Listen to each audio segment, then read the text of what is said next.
Hi there, and welcome back to Code Your English, the channel where we explore powerful life topics while helping you improve your English, step by step, word by word.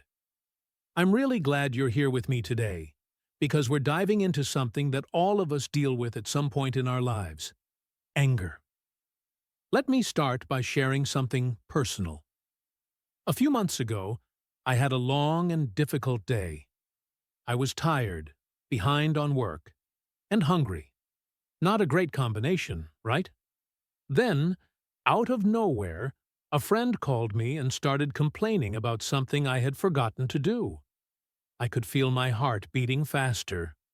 My voice got louder. I said something I didn't mean, and immediately, I regretted it. Has that ever happened to you? You're not a bad person, but in that moment, you just snap. That's what anger can do. It sneaks up on you when you're least expecting it. Anger is a universal emotion. It doesn't matter where you're from, how old you are, or what language you speak. Everyone feels angry sometimes, but even though it's normal, many of us were never really taught how to deal with it. Some people try to hide their anger and keep it deep inside. Others express it in ways that hurt relationships, at work, or at home. And the truth is, anger isn't always bad. Sometimes, it's a sign that something important isn't working in our lives. Sometimes, it's the beginning of change. But we have to learn how to understand it, how to manage it, and even how to grow through it. In today's episode, we're not here to judge ourselves for feeling angry. Instead, we're here to explore it, calmly and honestly. We'll talk about what anger really is, why we feel it, what it costs us when we ignore it, and how we can begin to handle it in healthy and respectful ways. This isn't just about avoiding conflict. It's about becoming more aware of who we are and how we react, so we can live with more peace, more control, and better communication with others. So, as we begin, I want to ask you a question. You don't have to answer out loud, just think about it quietly. When was the last time you felt angry? What triggered it? And more importantly, how did you respond? If you're listening to this podcast, you're probably someone who wants to improve. Not just your English, but also your mindset and your emotional intelligence. And that's something to be proud of. Learning how to manage anger isn't easy, but it's one of the most valuable skills we can develop in life. So take a breath, get comfortable, and let's walk through this topic together. By the end of this episode, you'll not only have learned some great English phrases and expressions, you'll also have some new tools to better understand yourself. Ready? Let's get started. What is anger, really? So now that we've opened the door to this topic, let's take a step further and ask a simple but powerful question. What is anger, really? It might sound like an easy thing to answer. We all know what it feels like to be angry. Your body gets tense, your voice may rise, your heart beats faster. But even though the feeling is familiar, we often don't stop to really understand it. At its core, anger is a normal emotional response. It usually shows up when something feels wrong, unfair, or threatening. Maybe someone lied to you. Maybe someone didn't respect your time. Maybe you failed at something you worked hard for. In those moments, your brain sees a kind of danger. Not always physical, but emotional. And it reacts. That reaction is anger. It's your mind's way of saying, something's not okay. Pay attention. Now, just like happiness or sadness, anger is not a bad thing in itself. It's an emotion. And emotions are natural. They help us understand our world and our needs. The problem isn't feeling angry. The problem is what we do with that anger. Some people explode and hurt others. Some keep it inside until they feel sick or depressed. Some try to pretend it's not there. But none of these responses really help in the long term. Did you know that there are actually different types of anger? It doesn't always look the same. Sometimes it's like a fire, quick and hot. You get angry suddenly, maybe yell or cry, and then it passes just as fast. That's what we call short bursts of anger. They usually happen in situations that surprise us, like being cut off in traffic or hearing something offensive. This kind of anger can feel intense, but doesn't always last long. Other times, anger is quiet, but it stays with you for days, weeks, or even months. You don't shout or scream, but you carry the feeling inside like a heavy bag. This kind of anger is called resentment. It often builds slowly, maybe because someone kept treating you badly, or because you never said how you truly felt. Resentment can be dangerous, because it changes the way we think and act, even if we don't notice it. It's like a slow poison. It eats away at our peace. On a biological level, meaning inside your body, anger activates something called the fight or flight response. This is an ancient survival system in the brain. When your brain thinks there's danger, it prepares your body to either fight the problem or run away from it. Your muscles get tight. Your breathing changes. Your heart pumps faster. This reaction helped our ancestors survive real dangers, like wild animals. But today, most of our threats are emotional. Things like stress at work, disrespect in relationships, or fear of failure. The body reacts the same way, even if we're not in physical danger. That's why we sometimes feel out of control when we're angry. Our brain is sending emergency signals. And now, here's a question I want you to think about. Is anger always bad? At first, many people would say yes. It feels uncomfortable, it causes problems, it makes people argue. But if we look more deeply, anger also has a purpose. Sometimes, anger is a sign that we care. It can push us to speak up, to take action, to make changes. For example, if you feel angry when someone treats you unfairly, that anger might help you set a boundary or protect your self-respect. Anger can also shine a light on our deepest values, like justice, honesty, or kindness, when we see those values being ignored. But here's the key. Anger is not meant to control us. It's meant to guide us. Think of it like a warning light in your car. If the light comes on, it doesn't mean your car is broken forever. It just means something needs attention. If we ignore that light, things might get worse. But if we look at it, understand it, and fix the issue, we're in a better place. Anger works the same way. So today, I want to encourage you to change the way you see anger. Not as something bad or shameful, but as something human. We all feel it. What makes the difference is whether we use it as a tool or let it use us. In the next part of the episode, I will tell you what anger management really is. And then we'll look more closely at where anger comes from, what triggers it, what sets it off, and why the same thing that makes one person furious might not bother someone else at all. There's a lot to explore, and it's all connected to how we see the world and ourselves. For now, just take a moment to reflect. What does your anger usually look like? Do you explode quickly? Or do you hold it in and carry it silently? How does your body feel when you're angry? The more you understand your own patterns, the easier it becomes to take back control. You're doing great, not just in your English journey, but in your personal growth too. And remember, understanding anger is not about being perfect. It's about being aware, honest, and willing to grow. What is anger management? So, now let's look at something very important. Anger management. You've probably heard this term before, but what does it really mean? Anger management is not about never getting angry. That's impossible and actually not healthy. Like we said earlier, anger is a natural emotion. It's part of being human.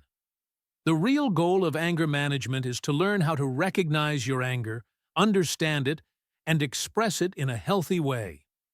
It's about staying in control, not letting anger take over your actions, your words, or your life. Think of it like this. Anger is like fire. A small fire in the right place can be useful. It gives light and warmth. But if that fire grows too big, or if it's out of control, it can burn everything around it.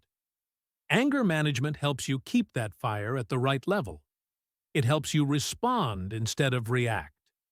It gives you the tools to stop and think before saying or doing something you might regret later. One of the first steps in anger management is noticing the signs. Everyone has physical signs when they start to get angry. Maybe your heart beats faster. Maybe your hands start to shake. Or your face gets hot. Your voice might get louder. If you can recognize those signs early, you can step back before the anger becomes too strong.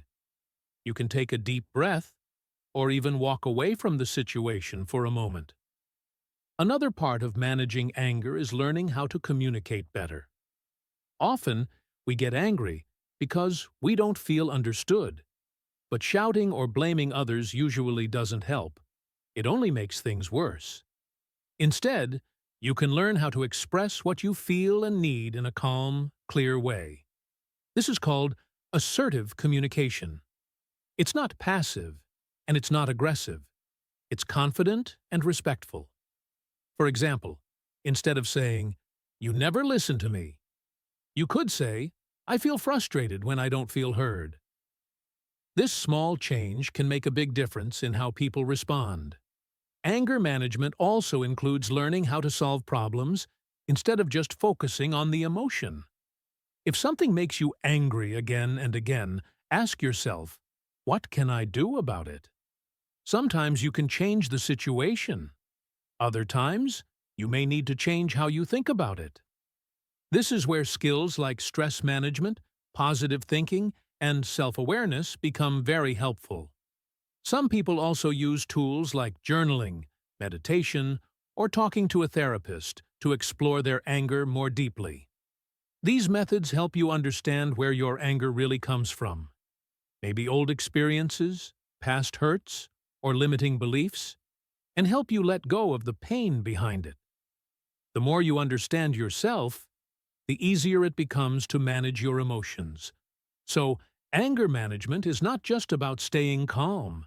It's about growing emotionally, becoming stronger, and building better relationships.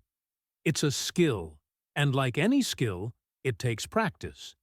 You might not get it right every time, but with time, awareness, and consistency, you'll start to notice positive changes in your reactions, in your communication, and in how you feel inside.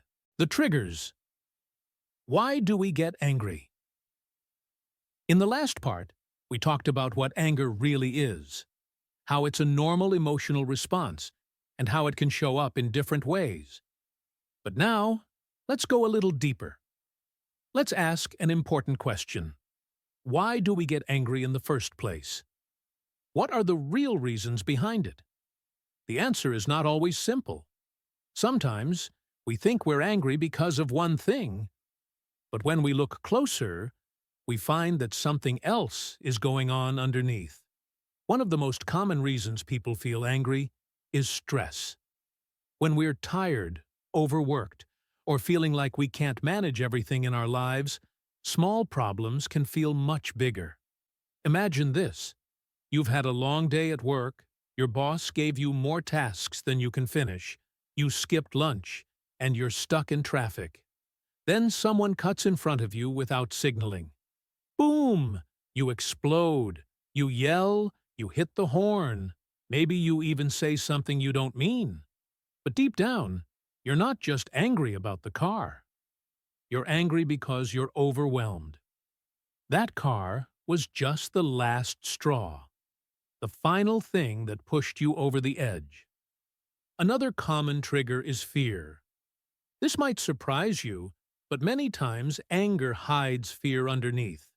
For example, if someone you love is late coming home and they don't call, you might feel scared at first. But when they walk in the door, you don't say, "I was worried about you." You say, "Why didn't you call me?"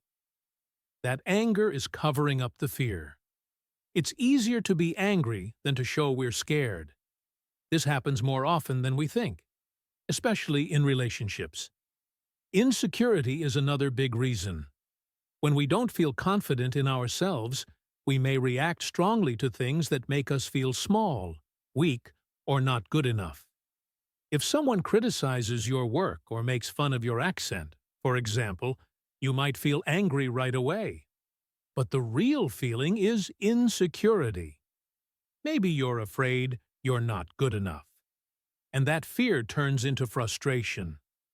That's why it's important to know what we believe about ourselves. When we don't feel strong inside, it's easy to get angry on the outside. Of course, there's also unfair treatment, or what we can call injustice. This one makes a lot of sense. When someone treats us badly, lies to us, or disrespects us, it's natural to feel angry. If you've ever been blamed for something you didn't do, or passed over for a job you deserved, you probably know what that kind of anger feels like. It burns. This type of anger often comes from a strong sense of right and wrong. And when people break those rules, we feel deeply upset. Let's not forget about setbacks, too. A setback is when something delays your progress or makes you feel like you're moving backward instead of forward. Maybe you studied hard for a test but failed. Or maybe you prepared well for a job interview but didn't get the job. In those moments, you might feel disappointed at first, but if the feeling grows, it often turns into anger. At the situation, at other people, or even at yourself. Setbacks create frustration, and frustration is a close friend of anger. Now here's something interesting. What triggers anger in one person might not affect someone else at all. This often comes from personal or cultural differences. For example, in some cultures, being interrupted while talking is seen as extremely rude. It can make people very angry. In other cultures, people interrupt each other all the time during conversation, and it's not a big deal. The same goes for body language, tone of voice, or even being late to a meeting. What one person finds disrespectful, another person might not even notice. Even inside the same culture, people have different life experiences. Maybe someone grew up in a home where they were often blamed unfairly. Now, as an adult, they may get angry very quickly when they feel blamed, even if it's not really happening. Another person might have been taught to always stay quiet, never express emotions, and so they keep their anger inside for a long time, until one day, it all comes out at once. Let me share a quick example that many of us can relate to. Imagine you're having a conversation with someone, and you're trying to explain your opinion. But before you can finish, they interrupt you. Not just once, but again and again. How do you feel? Annoyed? Disrespected? Angry? For some people, this situation can be a major trigger, especially if they already feel like their voice is not heard in other parts of life. That's why it's so important to understand your own triggers, the things that push your emotional buttons. So now, take a moment and ask yourself, what usually makes you angry? Is it when people don't listen to you? When things feel unfair? When you're under too much pressure? Is it connected to past experiences or your sense of identity? The more clearly you understand your triggers, the better you can respond when those moments happen. You can pause, take a breath, and choose how to react, instead of just exploding without thinking. This is the first step toward emotional strength and better communication. Remember, anger is not the enemy. But when we don't understand where it's coming from, it becomes harder to control. In the next part of the episode, we'll talk about healthy versus unhealthy anger. For now, just keep this in mind. Every emotion has a story, and behind your anger, there's always something more. Be curious, be kind to yourself, and keep learning. Healthy versus unhealthy anger. Let's take a moment now to talk about something really important. The difference between healthy and unhealthy anger. Yes, that's right. Not all anger is bad. Anger itself is a natural emotion, like sadness, joy, or fear. It can actually be helpful when we understand it and express it in a healthy way. The real problem is not the anger itself, it's what we do with it. So, what does healthy anger look like? Well, it's when we feel angry, but we choose how to respond. We don't explode. We don't hurt others. We express how we feel in a clear, respectful way. For example, saying something like, "I feel upset when I'm interrupted," or "I need a break right now, I'm getting frustrated." This kind of response helps others understand our boundaries without turning the situation into a big fight. On the other hand, unhealthy anger is when the emotion takes control of us. We might blow up, yell, say hurtful things, or even become aggressive. Or we might keep everything inside and pretend we're fine while feeling bitter for hours or days. In both cases, we aren't really managing the emotion. We're either letting it out in a harmful way or pushing it deep down until it becomes resentment. Sometimes, unhealthy anger is connected to deeper issues like perfectionism or control problems. Maybe things didn't go exactly how we planned, and that makes us feel like we failed. Maybe someone acted in a way we didn't expect, and we feel disrespected. When we expect everything to be perfect or want to control every detail, it's easy to get irritated or angry over small things. Have you ever lost your cool over something minor, only to realize later that the real reason was stress or pressure building up? There are also people who react quickly, without thinking. This kind of impulsive behavior can make anger dangerous. One sharp word, one angry message, one big reaction can damage a friendship or relationship. That's why we often hear phrases like, "bite your tongue," which means stop yourself before saying something you'll regret. Or, "take a step back," which means give yourself space before responding. Another common idiom is cool off. This means to calm down before you talk or act. So, how do we keep our anger healthy? It's all about awareness and simple strategies. One of the first steps is to pause.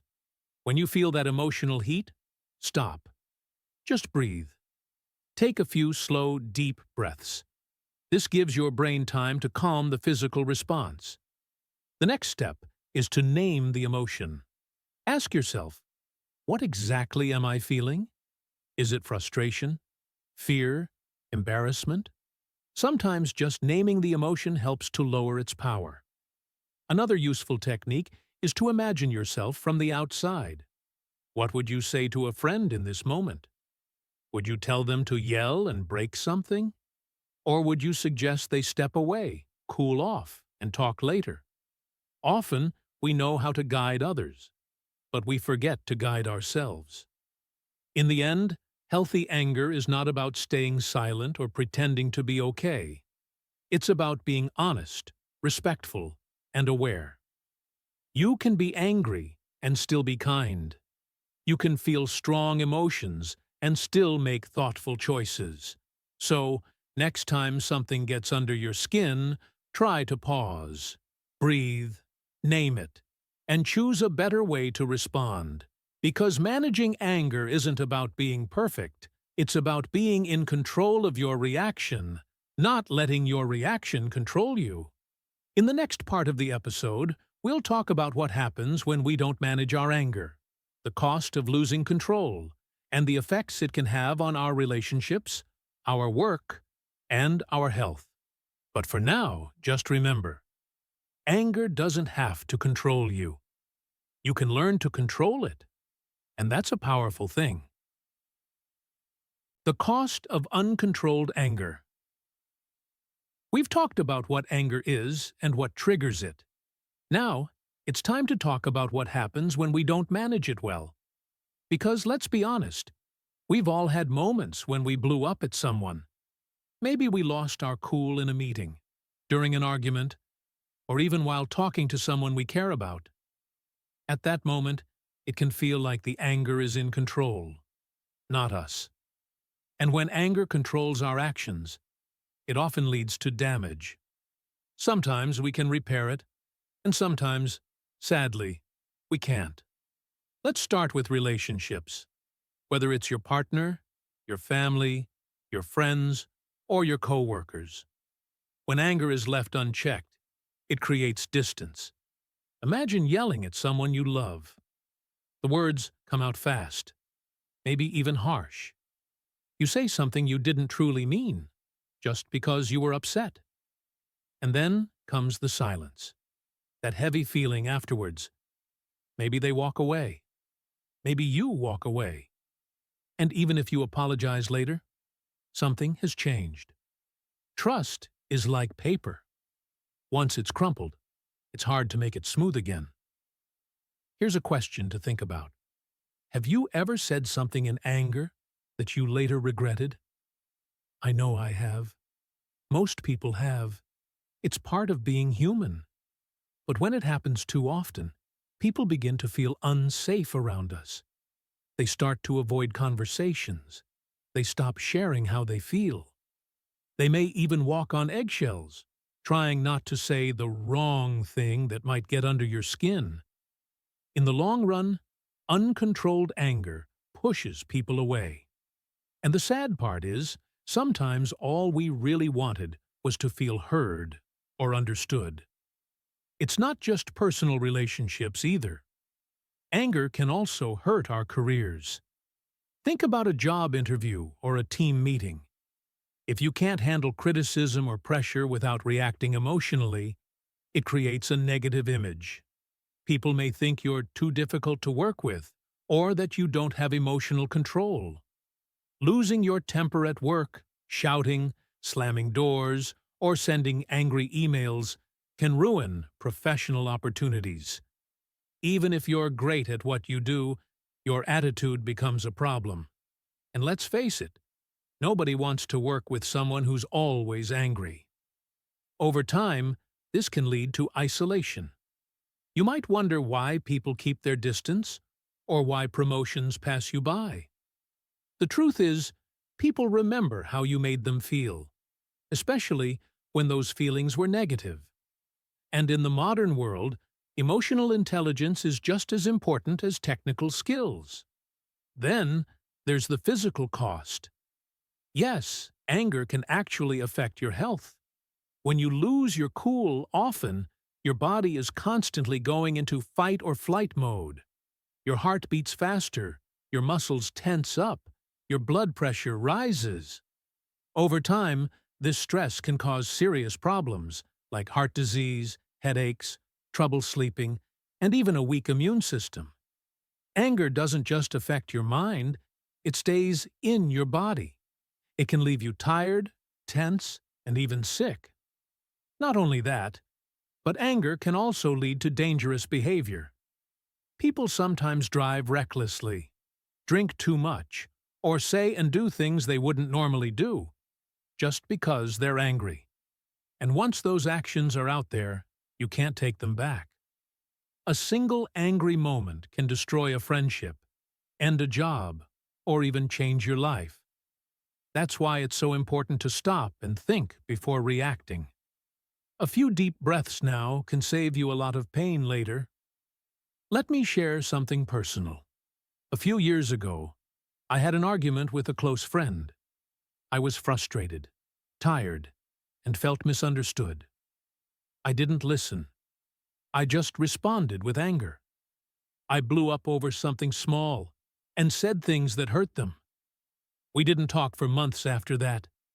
And even though we later talked and forgave each other, our friendship was never quite the same. That experience taught me a big lesson. Sometimes controlling your anger means protecting something much more valuable, your connection with others. Now, I'm not saying you should never feel angry. That's not realistic. Anger is natural. But when it becomes our first reaction every time we feel hurt, stressed, or disrespected, it becomes dangerous. It controls us, instead of us controlling it. And that's when it causes real damage, not just to others, but to ourselves. The good news is, we can learn to manage anger. We can train ourselves to recognize the early signs, take a pause, and respond in better ways. It takes practice, of course. Just like learning English.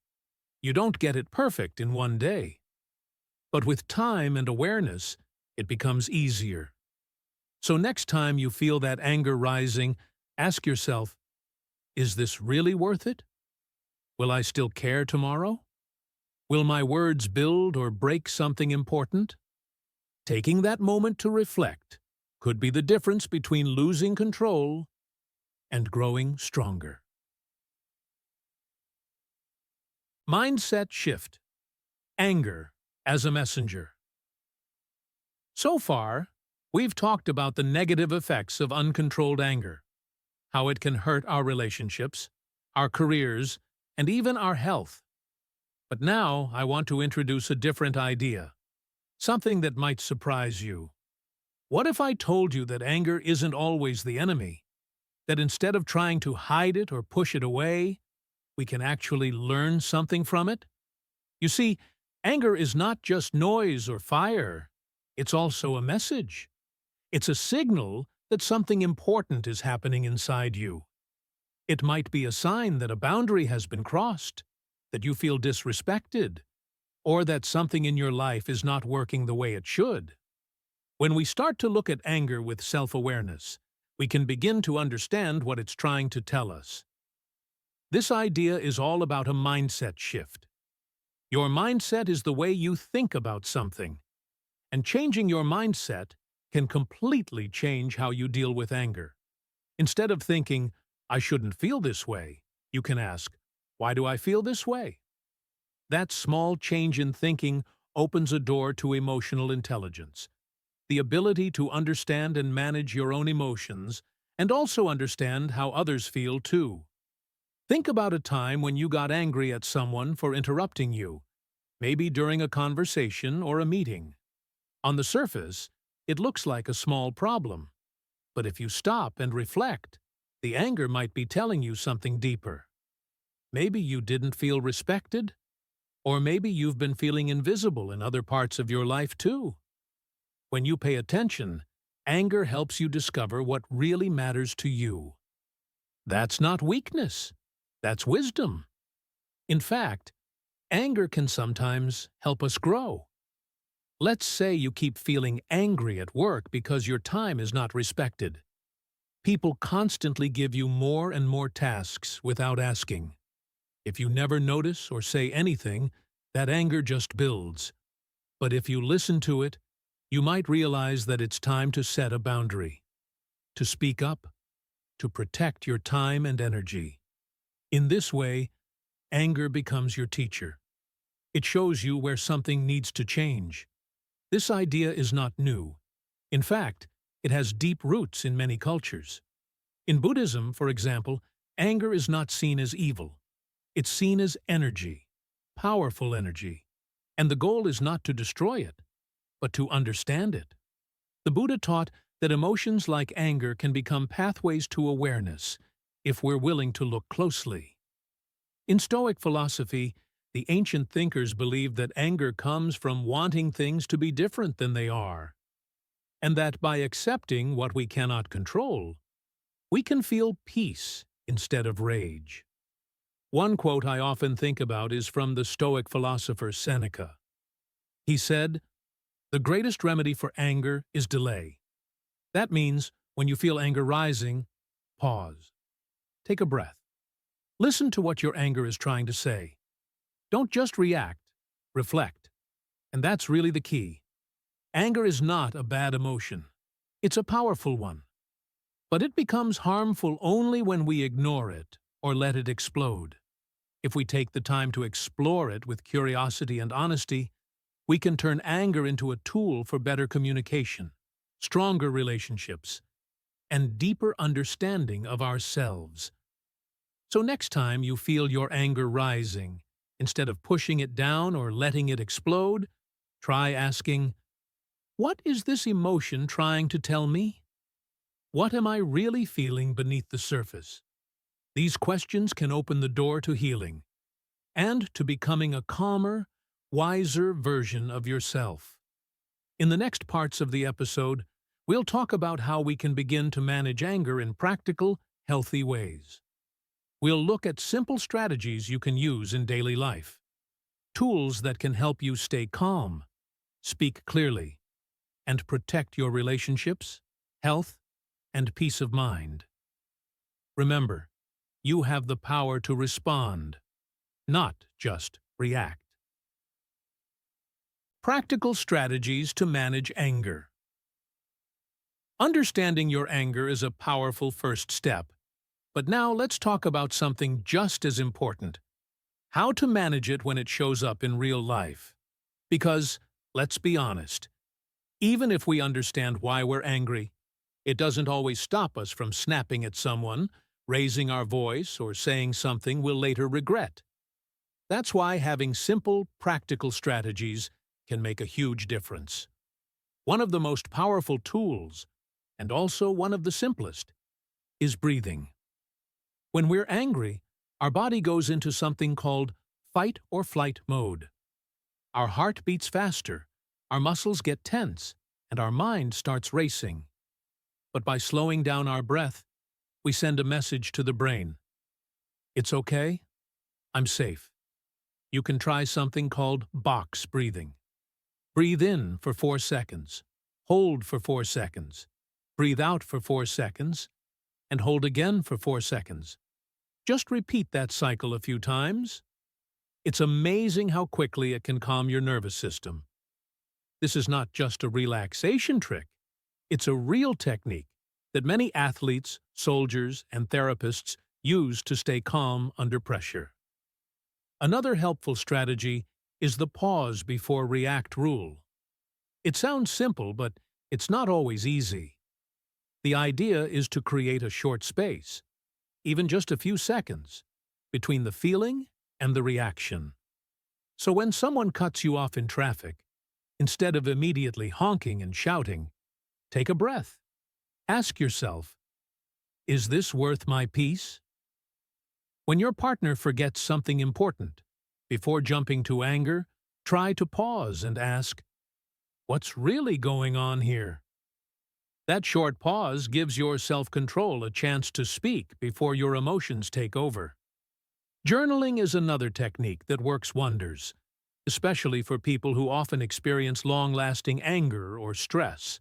Writing things down helps you understand your patterns and see things more clearly.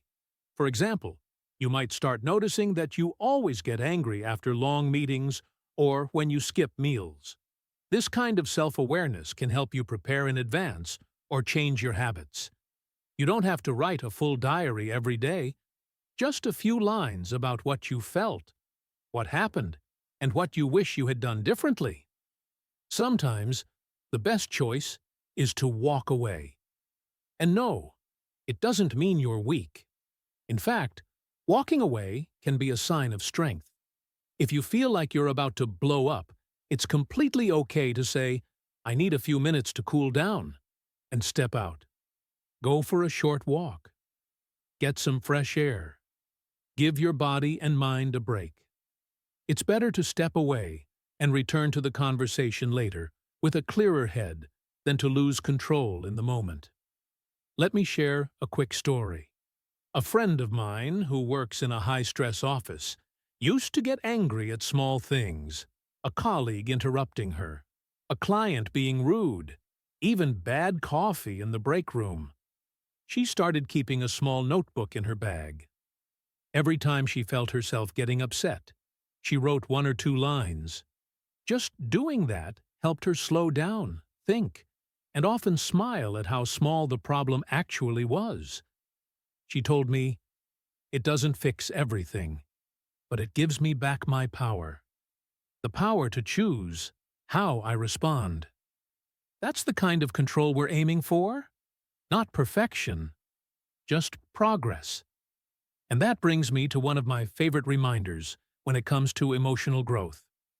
Progress, not perfection. You're not going to get it right every time. You might still lose your cool sometimes or say something you didn't mean. That's okay. What matters is that you're trying and learning. These strategies aren't magic. They take consistency, which means doing them again and again, even when you feel like nothing's changing. Over time, though, these small habits build emotional strength. Think of it like training a muscle. If you go to the gym one time, you won't become strong overnight. But if you go regularly, with small efforts each time, you'll get stronger. Managing anger is the same. Each time you pause instead of shouting, breathe instead of blaming, or reflect instead of reacting, you're training your emotional muscles. So, what's one technique you can try today? Maybe it's deep breathing during a stressful moment. Maybe it's writing a few thoughts in your journal tonight. Or maybe it's just noticing when you start to feel irritated and giving yourself permission to pause. Whatever it is, remember that the goal isn't to never feel anger again. It's to respond to it in a healthier, wiser way. Simple step-by-step technique to manage your anger. So, now, let's talk about a simple, step-by-step way to manage your anger in daily life. You don't need to be a monk or a religious scholar to do this. These are things anyone can try, whether you're at home, at work, or walking down the street. Step 1 is awareness. This means recognizing that you're starting to get angry. Maybe your heart is beating faster. Maybe your face feels hot. Maybe you start raising your voice. The earlier you catch it, the easier it is to manage. Step 2 is to pause. This can be the hardest part, especially when emotions are strong. But even just taking one deep breath can help. You don't have to fix the problem right away. You just need to slow down. Like the teachings from Islam suggest, sit down, wash your face, or move away from the situation if you can. Step 3 is to name your feeling. This may sound simple, but it's powerful. Instead of saying, "I'm angry," try to be more specific. "I feel disrespected." "I feel frustrated." "I feel scared." Often, anger is covering another emotion, like hurt or sadness. Naming the real feeling gives you more control and understanding. Step 4 is reflection. Ask yourself, why am I angry right now? What happened before this? What am I really reacting to? These kinds of questions help you look under the surface. Is it about this one moment, or something bigger from your past or your stress levels? Step 5 is choice. This is where your power really is. Once you understand your anger, you can choose how to respond. Maybe it's speaking calmly. Maybe it's walking away. Maybe it's waiting until you've cooled down. You are not your anger. You are the one choosing how to deal with it. Step 6 is release. After you've managed the situation, let it go. Holding on to anger, especially in silence, can turn into bitterness. If possible, talk about it. Write it down, or pray, meditate, or take a walk. Letting go doesn't mean pretending it didn't happen. It means giving yourself peace. Step 7 is practice. Like anything in life, managing anger takes practice. You won't get it right every time. That's okay. The goal is not perfection, it's progress. Every time you pause instead of shouting, every time you breathe instead of reacting, you're growing. Managing anger is a journey. Religion, culture, and science all agree. When we control our anger, we create space for wisdom, connection, and peace. So, next time you feel that heat rising inside, remember, you're not weak for feeling angry, but you are strong if you can stop, breathe, and choose your response.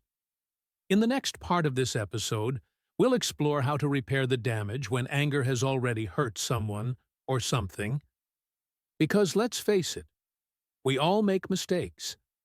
The good news is that healing is possible, and it often starts with just one honest conversation. What gets in the way? Now that we've talked about strategies to manage anger, you might be wondering, if the tools are so simple, why aren't we all using them? Why do we still lose our temper, shut down, or carry resentment for days? That's a really important question. And the truth is, managing anger isn't just about knowing how. It's also about understanding what gets in the way. One of the biggest internal challenges many people face is perfectionism. The belief that we always have to get things right, that mistakes are signs of weakness, or that feeling angry is somehow bad. If you've ever thought, "I shouldn't feel this way," or "Why can't I stay calm like other people?" You're not alone. Perfectionism can make us feel like we're failing every time we get upset. But the reality is, anger is a normal human emotion. Nobody gets it right all the time. Expecting yourself to be calm, cool, and collected 24/7 isn't realistic. And trying to be perfect can actually make anger worse. It builds pressure inside, and when that pressure becomes too much, it often comes out in ways we don't expect. Another common obstacle is self-doubt. Sometimes we feel like we don't have the right to speak up. Maybe we grew up in a home where expressing emotions was discouraged. Maybe we've been told, directly or indirectly, that being angry means we're difficult or too emotional. So instead of expressing anger in healthy ways, we push it down, pretend everything is okay, and try to stay quiet. But that anger doesn't disappear. It stays inside and often turns into stress, sadness, or even physical pain. Self-doubt makes us question our own emotions. Is this really important? Or maybe I'm overreacting. This constant questioning makes it harder to trust ourselves and harder to respond in healthy, confident ways. And then there's shame. That deep feeling that something is wrong with us because we feel angry. Shame doesn't just tell us that we did something bad. It tells us that we are bad. This can be especially strong if you've ever been punished for expressing your feelings or made fun of for showing emotion. Shame can lead us to hide, avoid conversations, or turn anger inward. Instead of working through it, we get stuck. We feel alone. And sometimes, we even start to believe that we're not worth the effort of change. But anger doesn't only live inside us. Sometimes, the problem comes from social or cultural pressures. In many cultures, anger is seen as something negative or even dangerous, especially for certain groups of people. For example, men might be taught that showing sadness is weak, so they express their pain through anger. On the other hand, women are often told that being angry is unattractive or too aggressive, so they learn to stay quiet, even when something feels unfair. Different cultures also have different expectations around expressing emotion. In some places, it's normal to raise your voice and show strong feelings. In others, people are expected to stay calm and polite no matter what. These messages shape how we respond to anger and how we feel about it in ourselves and others. All of these factors, perfectionism, self-doubt, shame, and cultural pressure, can create strong barriers between us and the emotional freedom we need to live fully and honestly. They make it harder to use those strategies we talked about earlier. Even if we want to pause, breathe, or walk away, sometimes something deeper holds us back. So here's a question to think about. What stops you from dealing with anger differently? Is it fear of being judged? Worry that you'll lose control? Maybe you've never had someone model healthy emotional habits for you.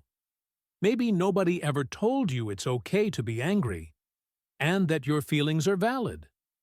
Whatever the reason, it's important to remember this.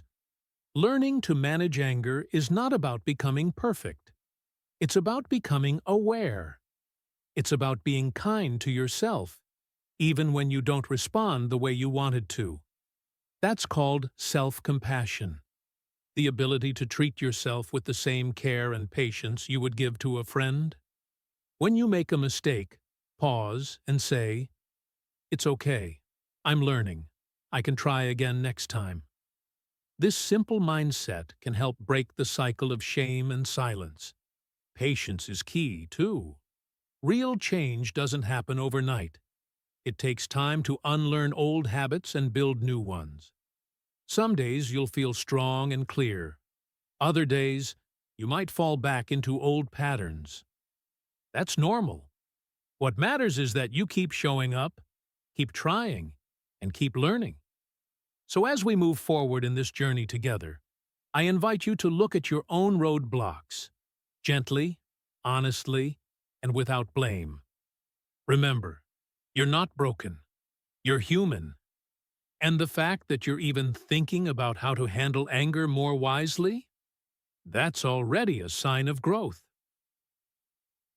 So, as we come to the end of today's episode on anger management, let's take a moment to breathe and reflect.